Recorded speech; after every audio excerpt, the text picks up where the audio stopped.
Bell and Watson, Aerosmith and Run DMC, Roosevelt, Churchill, and Mike Ditka. Wait, that's not Ditka? Who's Stalin? Anyway, those collaborations have helped change the world, so we're out to do the same for the world of beer.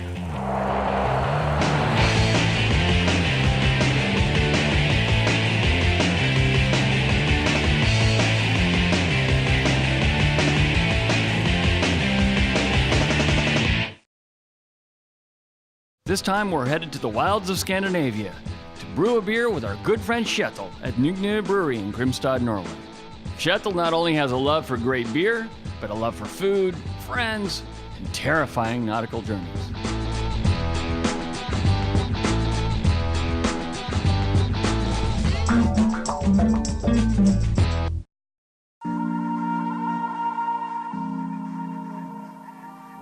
Ah, yes.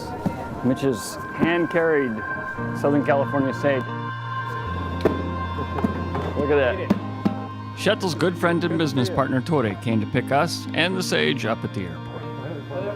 You're supposed to ignore the cameraman. Okay. After a long journey and busy days ahead, we really needed to get some rest. However, what we really wanted to do first was enjoy some great Norwegian beer.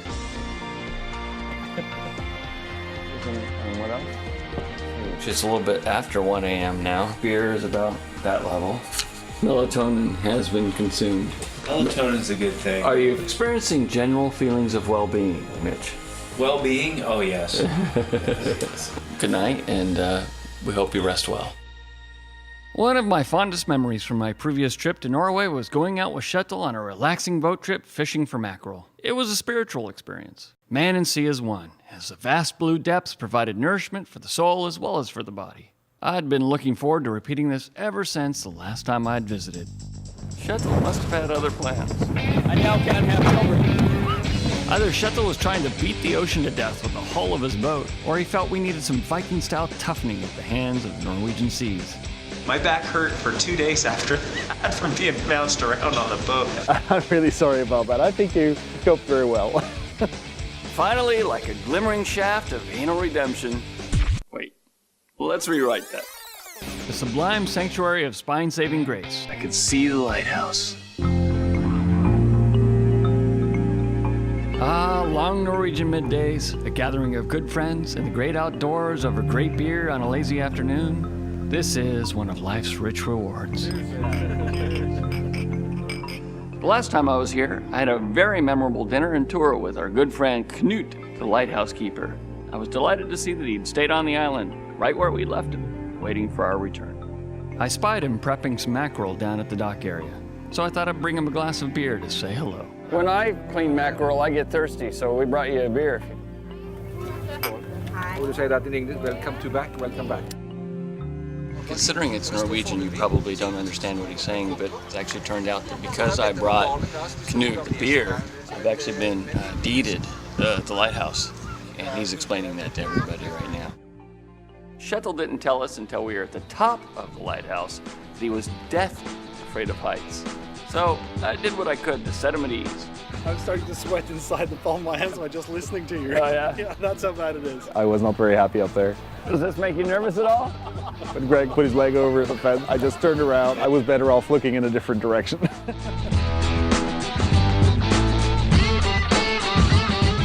After the lighthouse, we headed back to Grimstad where Kjetil's amazing wife, Kathy, prepared us a feast for the ages. So I prepared with a brief nap. Perhaps as an apology for the pounding boat ride, Tore brought us a Nygne rarity. Göteborg. It's a wild ale and has lingonberries. Another apropos for the region that we're in. Very tart. Got a nice little sour back note. Hugely refreshing. Yeah, dinner's coming soon. It's just unbelievable. Great meal. One of those meals that's I'm gonna remember for the rest of my life. First off, let's have a cheers, shall we? Why not? So we have a lovely serving of whale carpaccio, and I don't know, how should I feel about eating?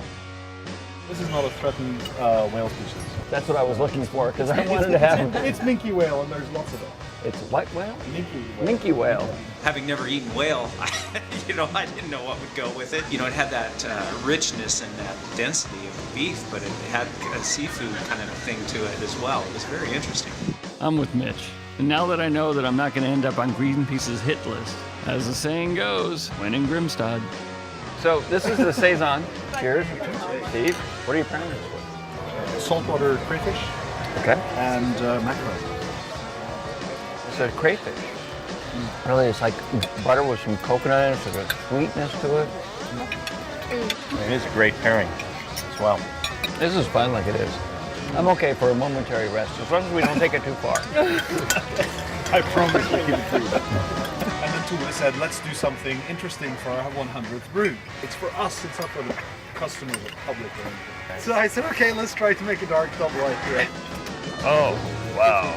The modest gamey character with the reindeer and the aggressive, big, roasty, caramelized notes in the back of the Batch 100. That makes for a very nice combination.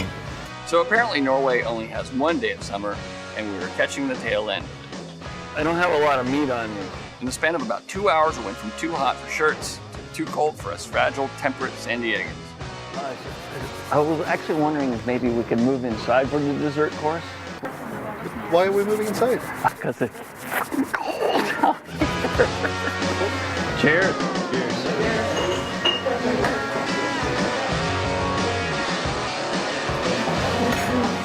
Oh, I think this is what you would call in the world of beer and food pairing, classic. Of course, the chocolate with this very tart fruit. Okay. I'll see you later. Mitch. Cheers, Greg. Kathy, thank you for being such a wonderful host. You get anywhere close to here? This is what you want.